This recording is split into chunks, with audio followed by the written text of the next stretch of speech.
one of the good things today, you seen Michael Penix. Seen Michael Penix out there.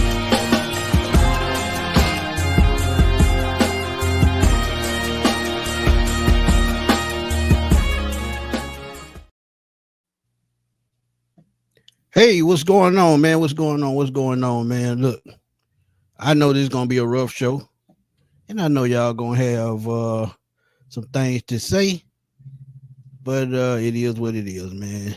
Every day can't be good, and every game can't go our way. Let's have some difficulties, man. What's going on? Okay, there we go. Again, look, let me tell y'all, games like this gonna happen. I'm gonna keep it real. 34-14 loss. I could barely watch the end of the game because it pissed me off so bad. But hey, it ain't all about me. What's good, y'all, man? Everybody in the chat, thank y'all for tuning in. Let's get into this thing, man. As y'all see on the screen, my boy Berto should be in a little while. He's over on Bleacher Report still doing his thing.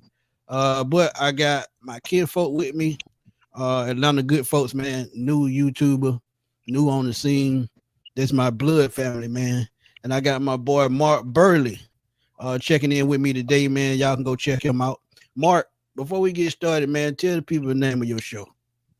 Go check us out, the Southern Spotlight Show. My partner is not here today, but like you said, my name is Mark Burley.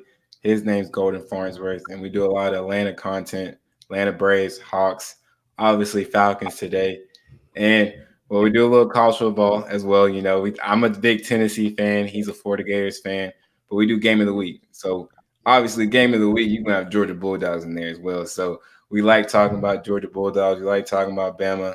But that's what we're about. We mix in with some reaction videos while doing recapping, and that's our focus. We bring a lot of good content and a lot of comedy.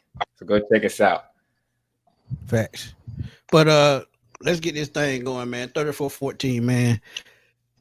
This was a tough loss, man. I'm gonna just tell y'all right off the jump. We beat ourselves this game. You look at the lack of discipline and with the penalties, blown coverages. That falls on the coaching, and my kinfolk, he just said that a few minutes ago. And they just got to get back to the drawing board, just like somebody just said in the chat. Dwayne Ruff and Deke got to get back to the drawing board, man. As I said as the game went on, I said, man, what did they study in the film room this week? Because offense looked like God knows what. I mean, they just looked lost the entire game. They didn't come out with that aggression they've been playing with. They played flat from the jump.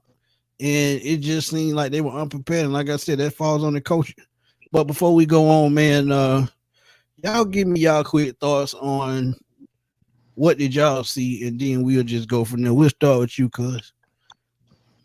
Well, obviously they came out really flat. No energy, offense or defense. I think we was still riding the high from last week win, and I don't know. You know, they just came out flat and unprepared. Let them rushing. Let the Seahawks just rush straight through them. Missed tackles. Basic fundamentals. Real getting beat on a couple of plays. Big plays. That's pretty much in a nutshell. No pass rush at all. No pass rush. And that pass rush got to get better, man, because like I told y'all last week, going forward, playing against the teams, we still have to play like the Chargers. They have Herbert. If he's back, you still have Dak Prescott. Yeah, they got a losing record, but with CeeDee Lamb and Dak Prescott, they can put up 30 points at any given Sunday. Then you look at games like Washington, Jaden Daniels, who's probably going to be an MVP candidate. You still have to play the Saints again. You still have to play the Vikings. Even though the Vikings lost today, that's still gonna be a tough team at 5-1. So pass rush has got to be, it's got to work. But Mark, tell me what you thought about today's game. I mean, just like my man said, no pass rush whatsoever. It was pathetic. And the thing is, they came out flat. They came out flat on offense. They came out flat on defense. And the thing is, if we talk about defense, we've seen the same thing for the last couple of weeks. They're getting up a lot of points in the first half, a lot of points. And we thought they were going to have that bend, don't break type of defensive mentality in the second half. We're going to make a run. Well, Falcons scored a touchdown in the second half, and then we have a stupid roughing the passer penalty. They scored a touchdown 24-14. Then we're like, okay, now we got to start playing catch up continuously. We don't score in that drive. Okay, then they're 24-14. It was pretty much Seahawks ball game after that. Like, they just started making a run, and obviously the Falcons pass game was somewhat inconsistent. Should I say it was inconsistent? And I mean, we should have stuck to the run game. If you're down 24-14, I know we want to play fast. I know we want to, show that type of mentality, but get back to what you're used to. Get back to where that identity that we have. All right, Bijan had 21 carries, 103. Stick with that identity, especially if things are not falling well with your defense and they need to sit on the sideline as much as they could today. Because, I mean, you give them the ball right back, you already know Seahawks are going to go back and score. So just not a good performance. And like y'all said, go back to the drawing boards, man. Yeah, man. As you said with Bijan, man. And I said this in the previous show, and Berto, he can vouch for me. And I even told HO this on their show at the Sports Roundtable. You got to run the football and control the clock against a team like Seattle, because guess what? They a team that can put up points. And this game, they went back to the Seahawks the first 3 weeks by playing strong defense, using play action with Geno Smith, and Kenny Walker broke out this game. No, he did not put up 100 yards rushing, but he made key plays when he needed to make them. They took advantage of the weak linebackers that we have in pass coverage, and you saw that with that touchdown pass. But let's welcome in my little bro Berto, man. He's finally off Bleacher Report.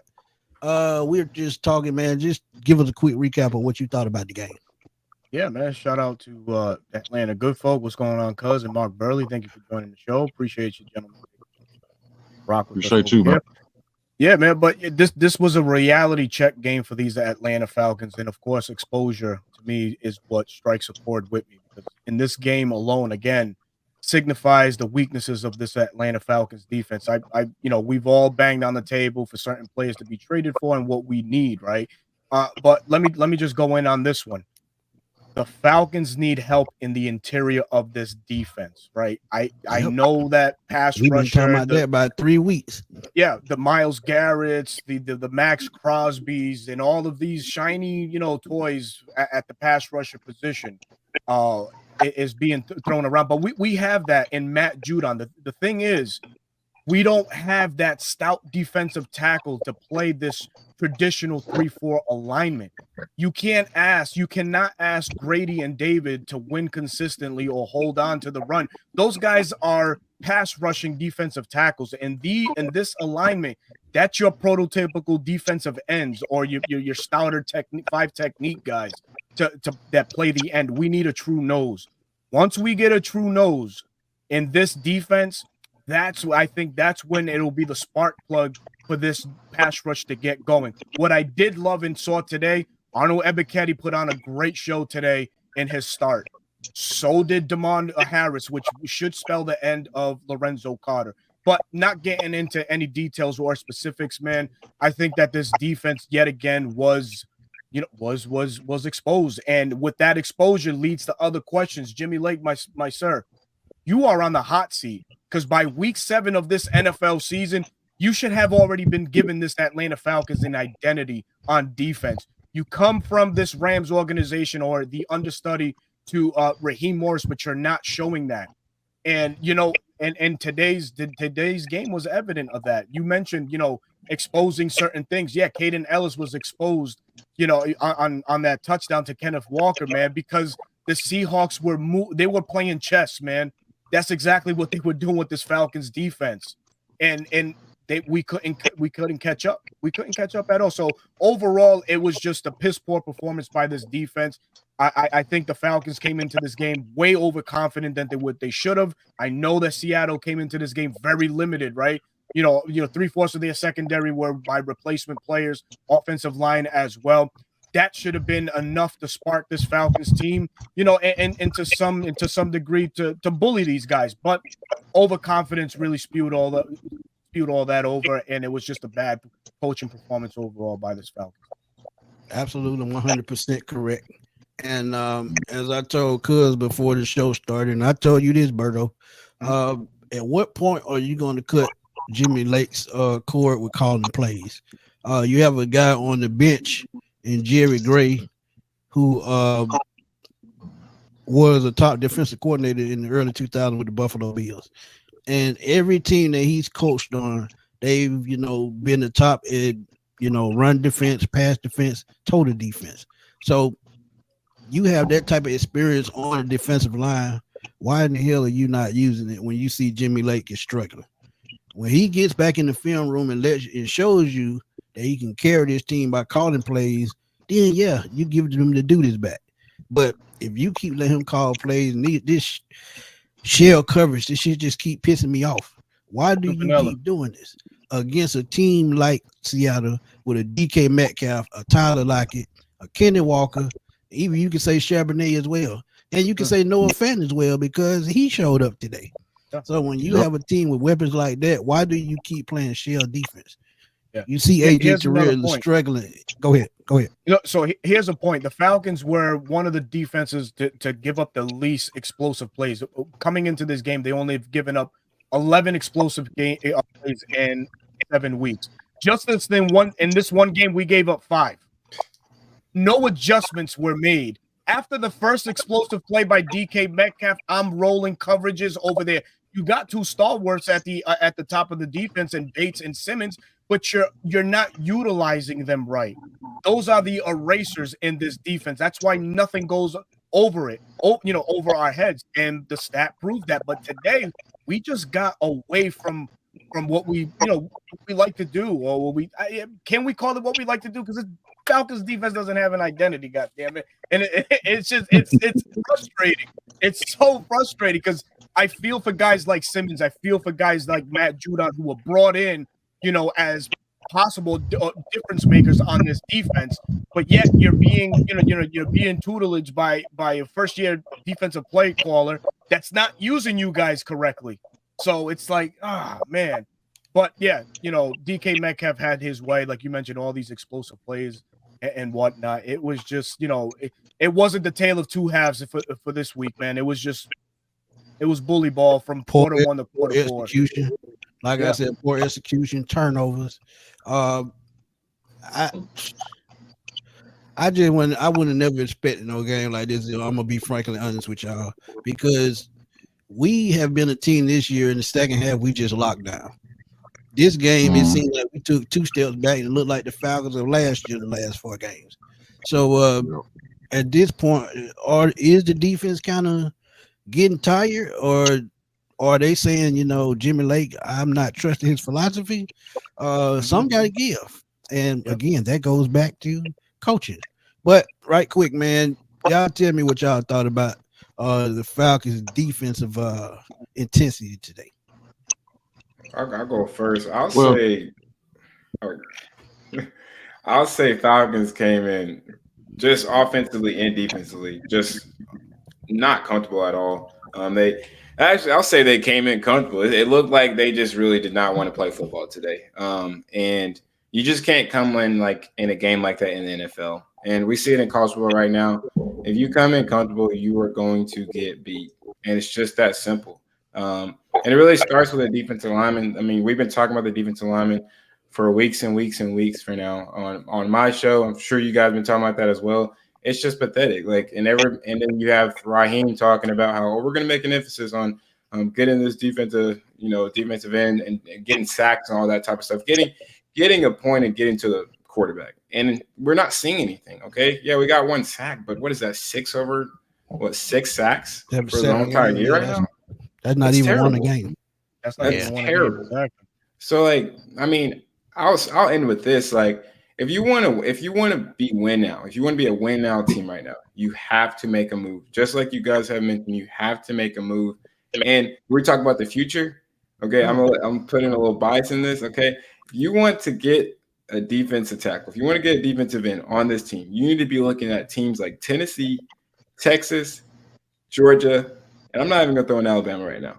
You need to be looking at teams like that and looking at players off that team. I can name at least 5 guys off Tennessee's defensive line right now that are making an emphasis. Like, okay, so like, do the Falcons want to win? Okay, we have all the offensive talent. I mean, even if Curry's gone, you guys see it. Michael Penix, he's going to be something special. Okay, we don't know yet, but he shows something. So what are we going to do on the defensive side? Because once Justin Simmons is washed, once Matthew Judon is done, okay, you're going to have some depth on that team, and it's going to have to come with some younger guys. So I'm very concerned about our defense right now. You got the Bucks coming up, right? That's a very important game. No matter how hard the Bucks schedule is for the next 4 games. I mean, we see Ravens, we see 49ers, Chiefs left on their next 4 games. Those are very hard games. It doesn't matter because when it comes to divisional games, they're going to win against the Saints. They're going to beat the Panthers, right? So they're going to be 5-1 just like we are. It really goes down if we're going to win next week. If you win next week, you're good. But very important right now. That's my worry about the Falcons defense right now. Just too comfortable. All right, cuz, tell me about the defense. Well, Mr. Fun know how to get on the phone right now. Whether it's Max Crosby, Garrett, or go get Hassan Red. I know he just signed back with him. Go make a phone call. You got to get somebody on this line. We got to fire these guys up. I think these guys, they're lackluster. Ain't nobody. Somebody got to light a fire up under their ass right now. And if we're gonna put it on the coaches, we got to put it on the players too. Because I don't see nobody has that fire right now on this offensive line. I mean, on this defensive line. We got to we got to do something. We just can't sit back and just keep doing the same old thing and relying on missed throws and that Bates that had in the previous games, and we got to do something. I'm just disappointed right now. We got to do something. You're Jay Black, absolutely right, man. Go ahead, brother. No, and then you know what it is too, man. We can't go into matchups and regardless what the matchup is, go overconfident, right? You got to stick to what works. Last week was the blueprint for this Falcons offense. You had a combined 200-yard rushings on 30 carries and 3 touchdowns. Just in this half alone, in the first 2 quarters, we had 110, but then that was abandoned. Why? Where was Tyler Algier? The rest of the game. 5 carries? Come on. That's BS, man. You got to stick to what works. And what works for us is running the ball. There was no reason for Atlanta to open up this game throwing the ball 4 times in a row and not moving the ball at all. Like, that's not your style. Your passing game is built off the success of your run game. And Kirk knows that as the veteran. So, yes, some of the blame could go to Kirk Cousins, too, for the decisions that he could have made. Hey, he's a vet in the league, and he's a fiery guy that could tell the upstairs, be like, no, we're going to audible out of this. Here's the more favorable matchup. So, of course we lost and we put the blame on the defense too. There's enough blame to go around, and it should not miss Kirk Cousins and Zach Robinson as well for dialing up the game that was today.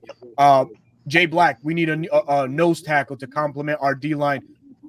What's Jordan Davis looking like nowadays in Philadelphia? Because, hey, listen, Philadelphia, he's a 2-down player. He's a 2-down player, whether you like to hear it or not, for the Philadelphia Eagles. They do an excellent job of rotating their line.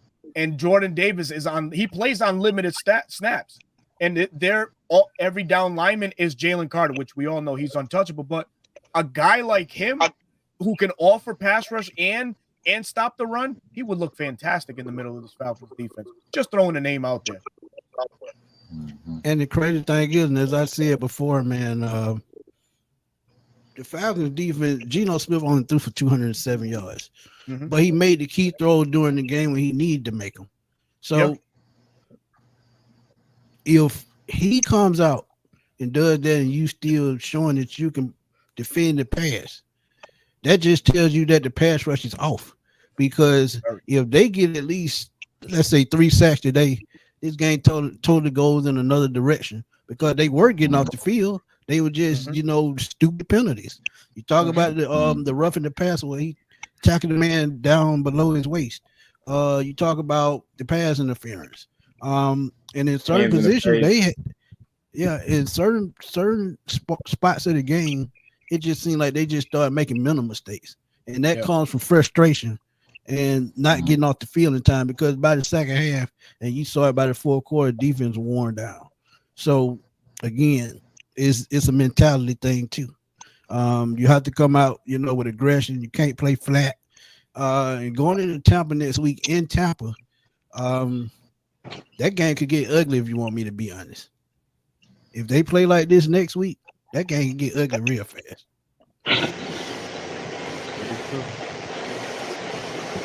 We have our boy Chris Tipmore. He was at the game. He saw it up close. Chris, tell me what you think about the defense and what you saw.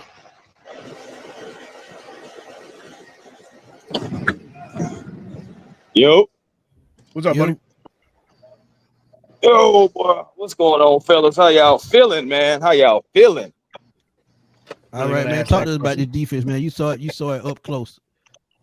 Oh, that was just some bullshit today, Went wrong today. Oh, I mean, shoot, everything went wrong. Everything.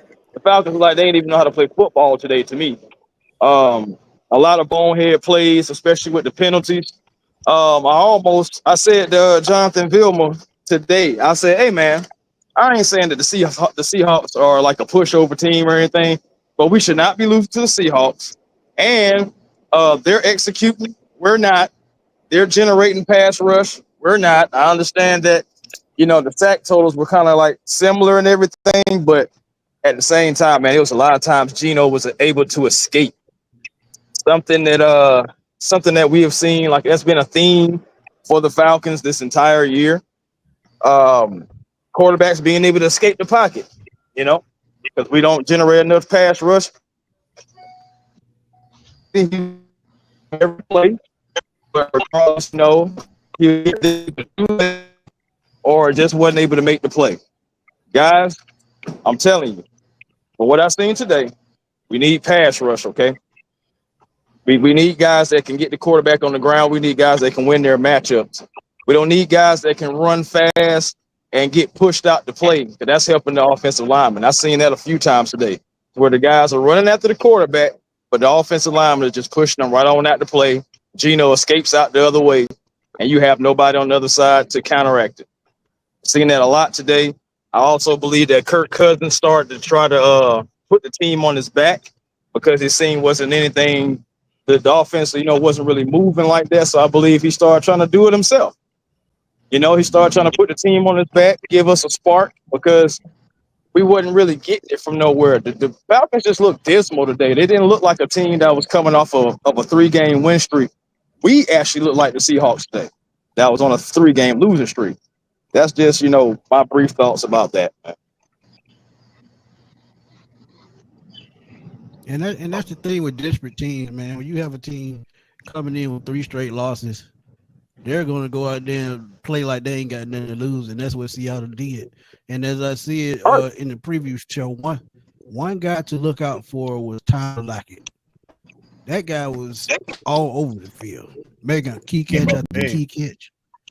And when you make boneheaded mistakes, they kept making the Falcons pay for it. You talk about the penalties. Easy first downs, roughing the passer, that was dumb as well.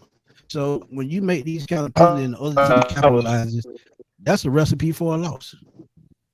I can tell you though, that hands to the face that they call on Nate Lamon, pure BS, pure ticky tack call, and yeah, man, the refs definitely they didn't help us at all. But I mean, the Falcons didn't help themselves. We're not going to put everything on the refs. The Falcons just didn't play well as a unit today. I mean, we had good plays here and there, but it was almost like again, I say it looked like we didn't know how to play football today.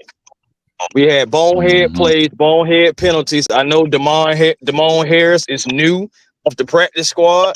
But I mean, he did show some fight, but he did get a couple of penalties that hurt us, So we we got some things we got to clean up on both sides of the ball. Something that we've been talking about, honestly, for the last 6 weeks, guys. The Falcons beating themselves. The Falcons having the penalties. The penalties will kill drives. We've seen it how many times today? Okay, that's what I'm saying. Like in Kirk Cousins now, even though he's been great, he has 7 interceptions now. 7 interceptions in 7 weeks. And so it's just, we have to play mistake-free football, especially if we're going to be a defense that all we do is get turnovers. If you think about it, when we get turnovers, that's when we kind of like turn up. We really didn't get any turnovers. So, and it showed. Because why? We don't get enough sacks. That's another thing too. So we don't get enough pressure on the quarterback. So it's just like, okay, if you don't get turnovers, then you're screwed because you can't get the quarterback on the. Yeah, another thing, man. What are we doing on offense? Are we making? Cause we didn't make another big plays down the field. What's going on our offense?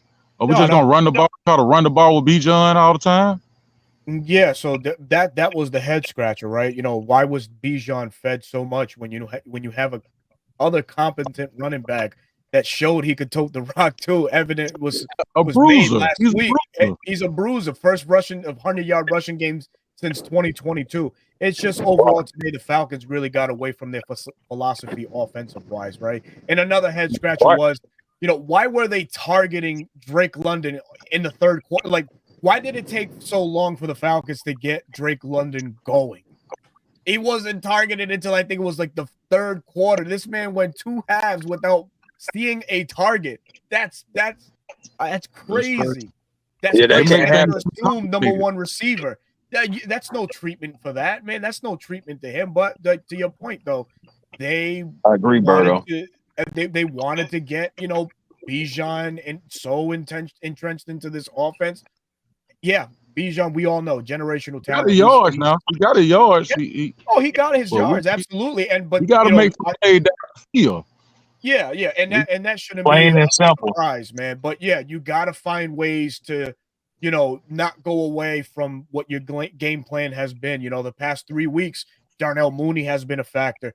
Hell, Kyle Pitts has been a goddamn factor, and we've been waiting for him to wake up. Drake London's been a factor, but coming into this game, everything went out the window, man. And that's what I said, man. This Falcons team played, I hate to say it, Raheem's a very confident head coach, and this team was a product of today's game, of the confidence that Raheem Morris exudes week in and week out, and it failed. Necessary changes needed to be made, and it was just the Falcons couldn't catch up, man, at all today. Very flat. Yeah, I'm gonna go back to that. I mean, you hit it with the Algier statement. I mean, what more did you have to see last week? Like, what more did you have to see out of Algier and Bijan together, stats wise? What more did you have to see? Because you go the very next week and he has 5 carries. I mean, I'm fine with Bijan having 21 carries, but can we balance it out a little bit? Can we give him at least 12? Can we give Algier at least 12? I mean, every time he was in the field, he was making plays. Yep. And again, bro, they don't want to tackle Bijan. They want to tackle Bijan. They don't ever want to tackle Tyler. You got to give the ball to Tyler, because it's times to where he'll make a man miss just because they don't want to run into that. Mm-hmm. People make business decisions all the time. But as you see, Bijan, he's dancing around all the time because they're trying to make the tackle. He's just making them miss. Mm-hmm. It's just totally different, man. You gotta give the ball to Tyler. I even said that when Berto was on live stream earlier, I popped in and I'm like, hey man, you gotta give the ball to Tyler. Sure did. Mm-hmm. So it's just like, I don't understand, how do we go away from the balance that we had last week? It was so great, and then it was almost like it never existed. They weren't prepared, and I just don't understand for the life of God how they didn't take advantage of those injuries in the Seahawks secondary. The Seahawks were out there 2 starting cornerbacks and 1 of them starting safeties, and you mean to tell me you couldn't take advantage of that with a 6'5" wide receiver and then Darnell Mooney, who's been scorching people left and right the last 3 weeks? You couldn't come up with a game plan to attack that secondary, even if you had to run play action, a flea flicker or something. Something, anything. I'm just saying they You know what it ran was trick today? plays while we couldn't do Really that. got to get downfield. I'm gonna say it like this, and this is gonna be crazy, but Mike McDonald coming from that Baltimore culture, that that dog mentality culture that Baltimore exudes on defense. He instilled in those Seattle Seahawks corners, do not respect these Falcons receivers. Point blank. They didn't respect it. They didn't respect the Falcons receivers whatsoever. They lined up, they jammed them up, they played sticky coverage and allow the front seven to just do their work.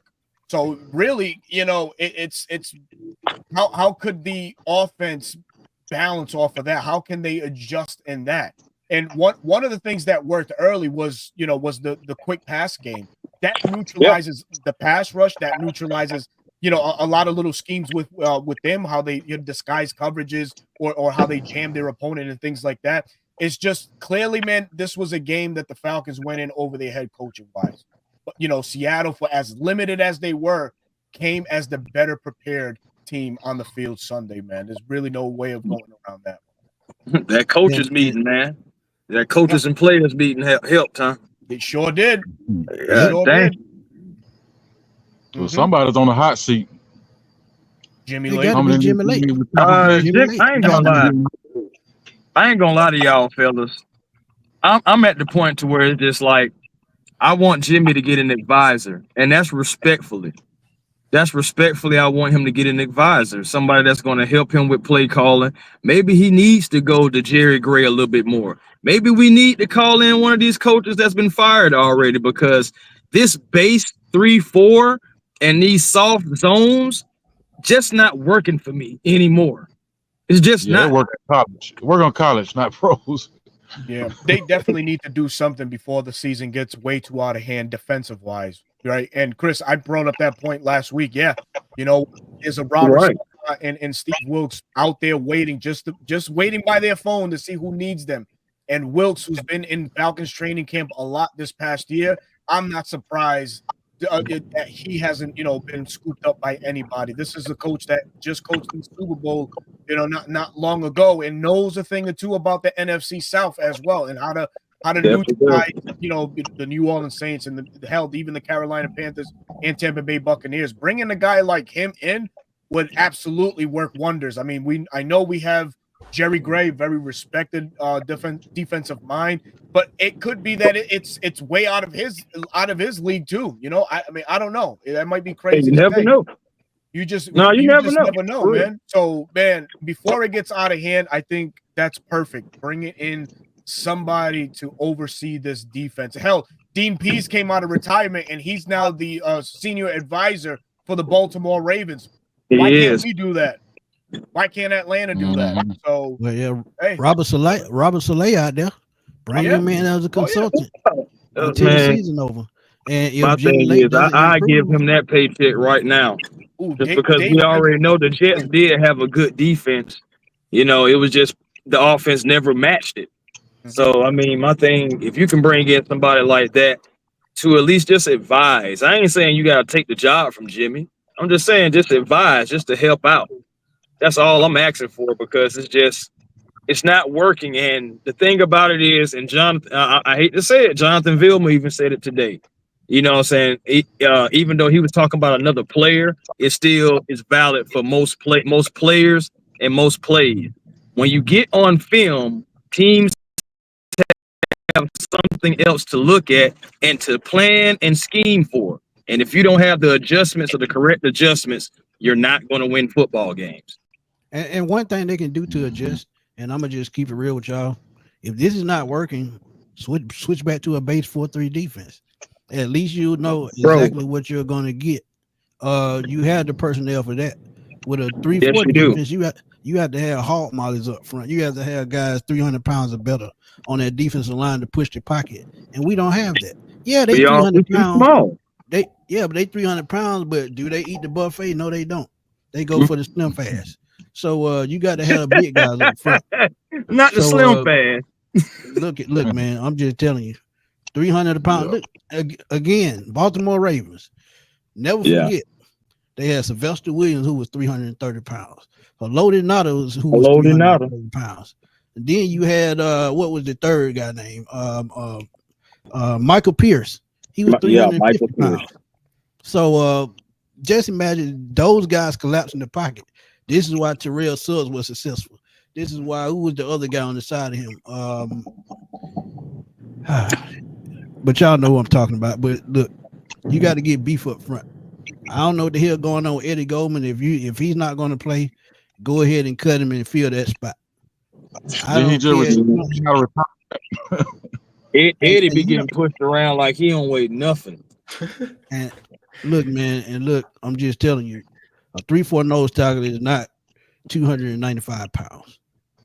Man, let me tell y'all what I think about this defense, because I mean, I'm not a big fan of this scheme at all. Like when it comes to the scheme defense, I'm not a big fan.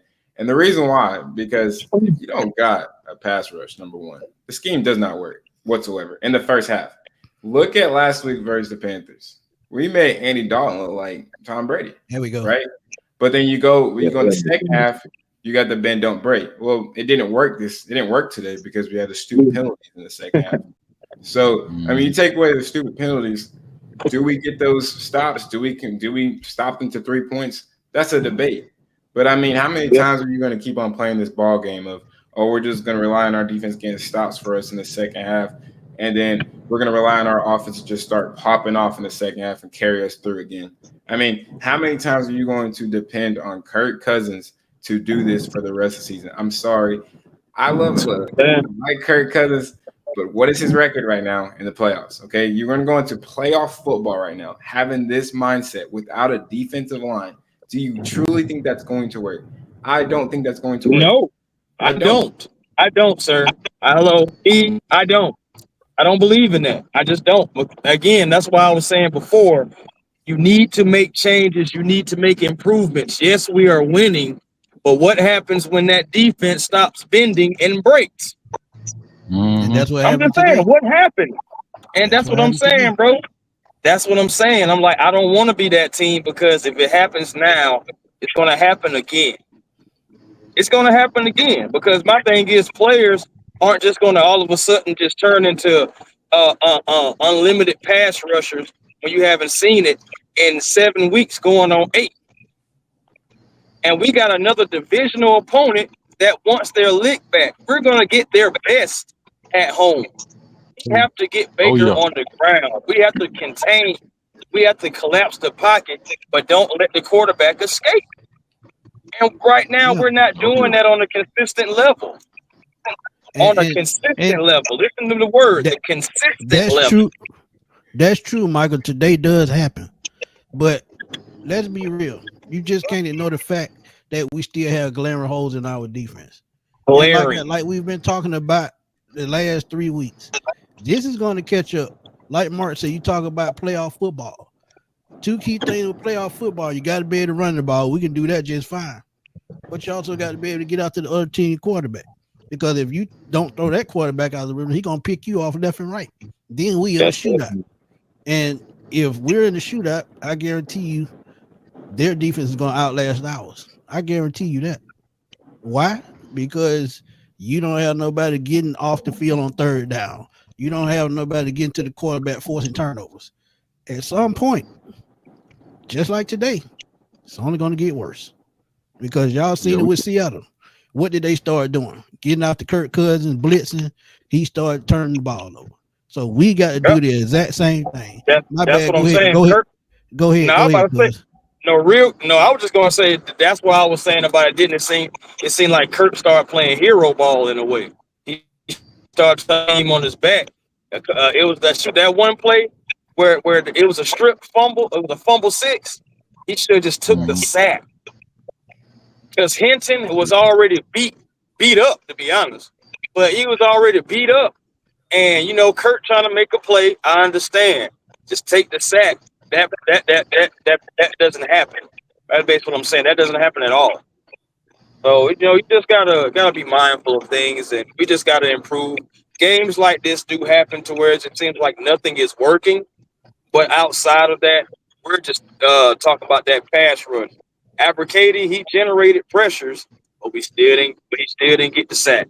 You know what I'm saying? Root, he got a tackle for loss because that wasn't considered a sack.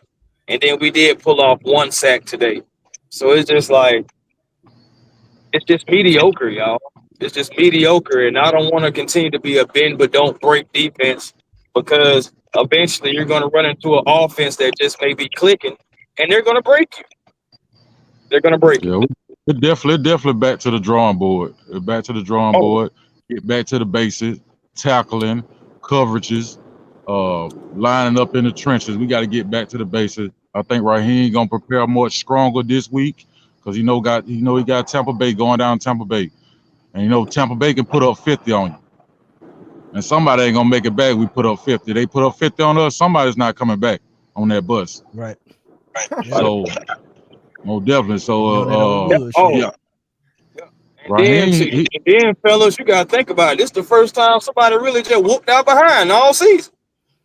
Mm-hmm. And honestly, I think it's the wake up call we needed because you get an ass whooping like this, and you get back to training camp at home. Facility. You get back to the we're doing too much swag surfing. They were swag surfing all last week and all that. No, man, they still riding that high. Yeah, stop it. Fellas, I got to roll, man. So let me let y'all go. It was a pleasure, Mark, ATL. Oh yeah, Pretty and Chris, you already know what it is, man. Hope yes, to see sir. you guys back on the platform sometime down the line, man. But I got to roll, man. I'll talk to you guys soon. Hey, man, do your thing. Cool. All right, rise up, everybody. All right, bro.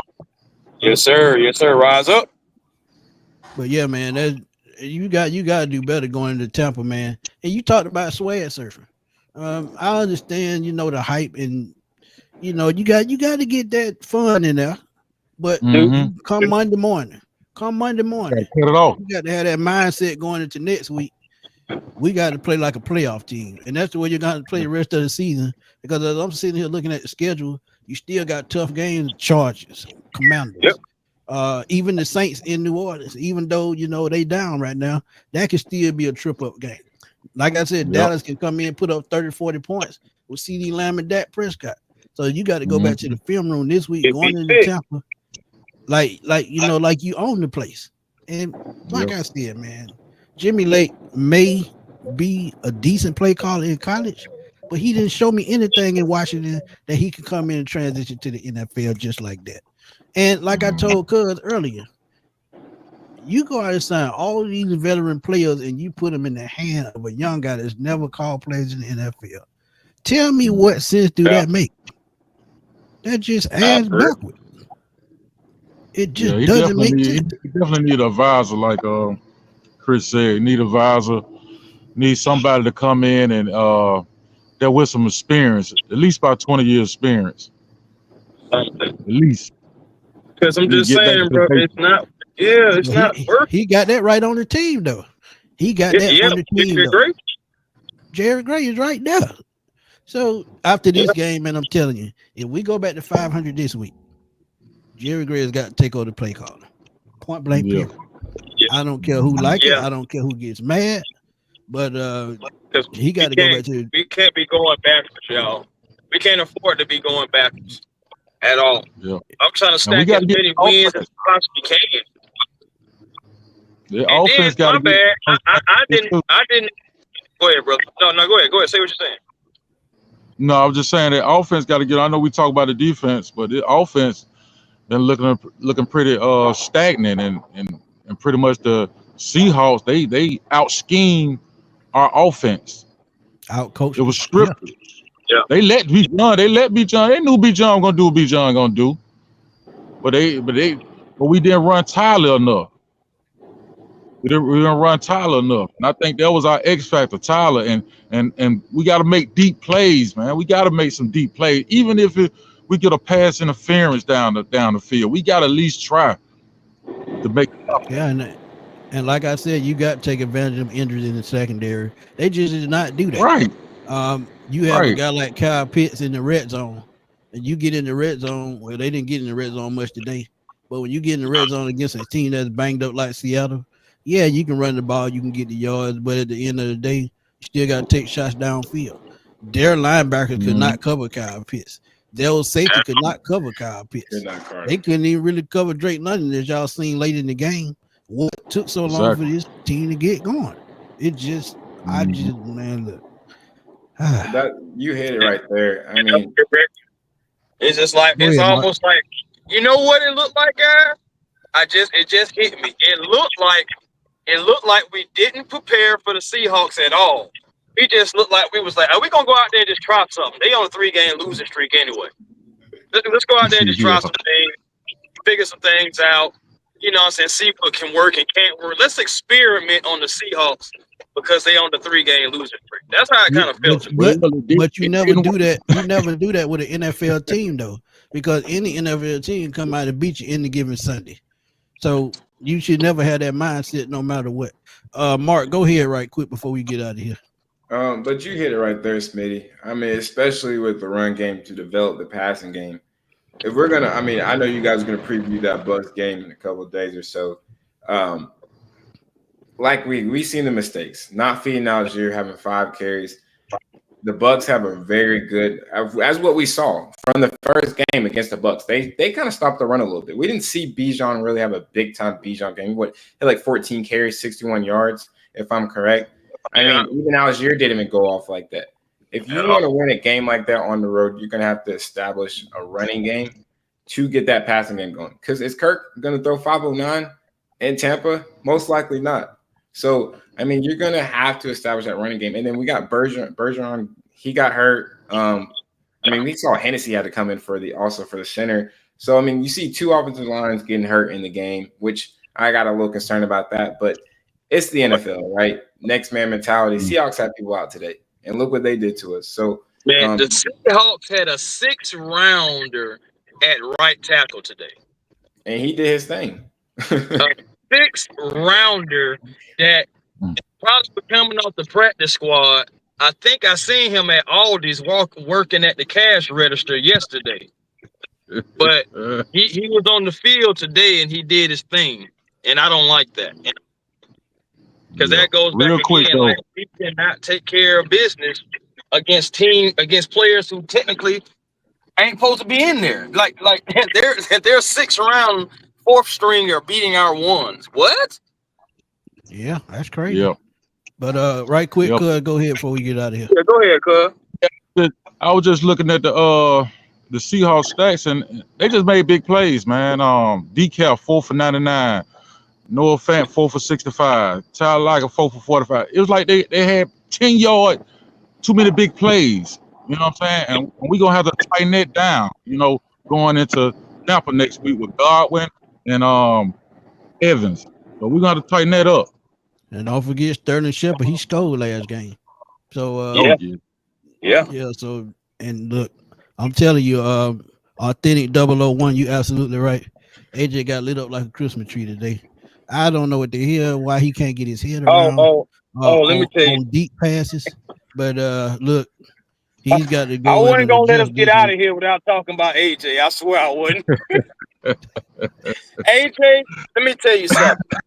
The game plan from the begin, the game plan was we're gonna attack AJ Terrell today. We're gonna attack. You seen it on the first freaking drive to where they was trying to attack him, they just couldn't convert. And then we had a PI, and then he missed a touchdown. Talking about DK Metcalf.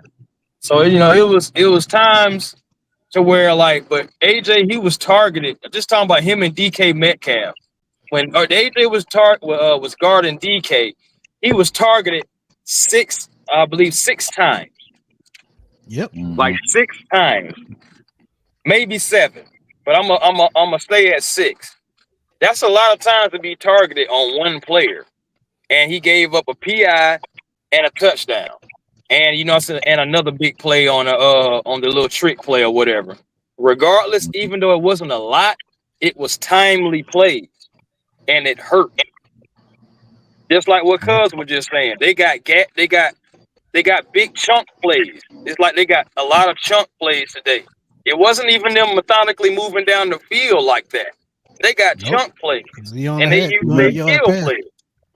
He only had 207-yard passing today, so it ain't like he put up big numbers. They just, like I said, they made the plays in the clutch. And what I always say, situational play calling win football games. Before we get out of here, man, Mark, tell everybody. I'm sorry. Give us your final thoughts, Mark, before we get out of here. I mean, like y'all said, man, just not coming comfortable at all. Like we came too comfortable in this game.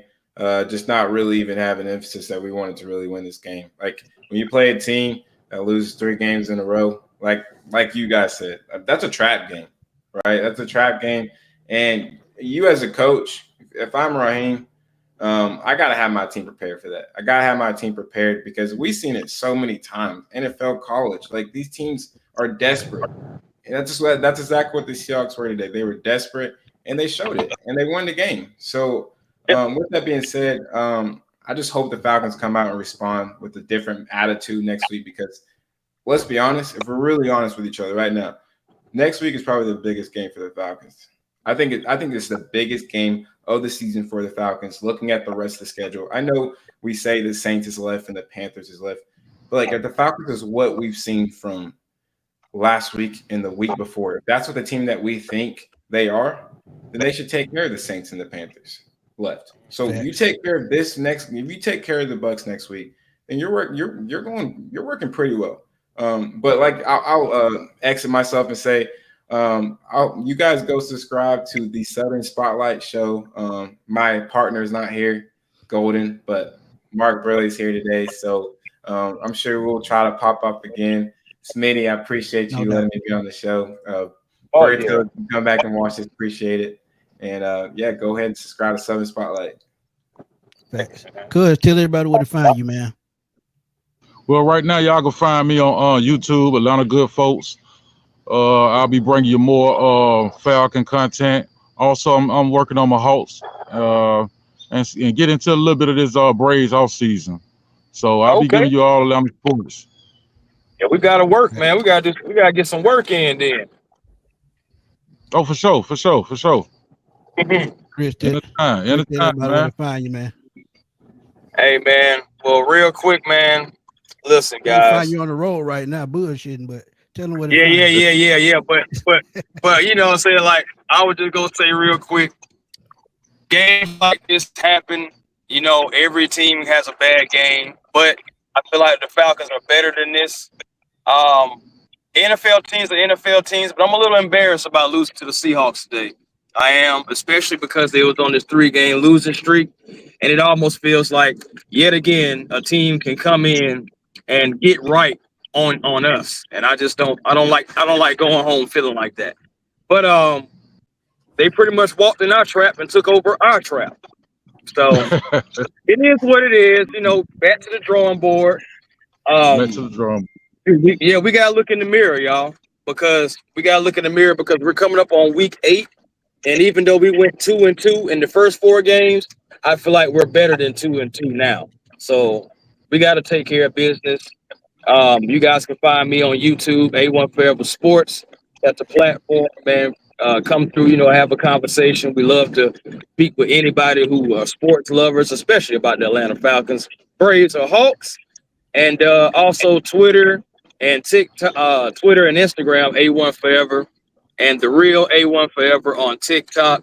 Man, like I said, man, please, like, share, subscribe, and come through, man, and have a conversation, man. Be generational, because it's always time to be the Falcons. Facts. Well, this is another post-game show, man. Time to wrap it up. But, yeah, man, this was a tough loss. And even though we looked bad, we still had a chance to win. And that's the crazy part. We still had a chance to win.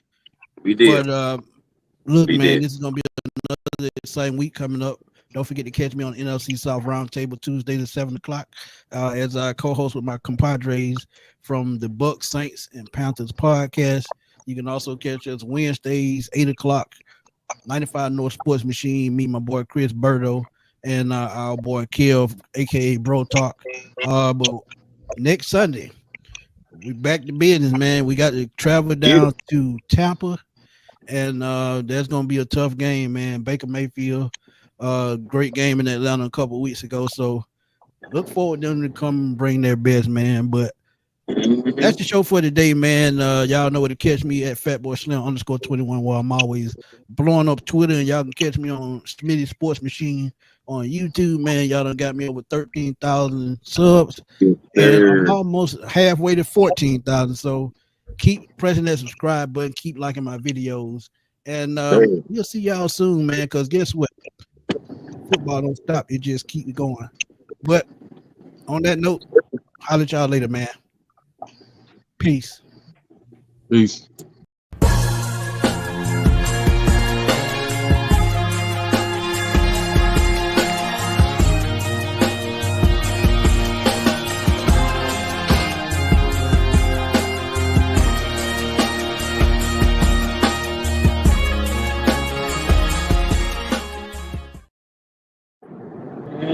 Yeah, man.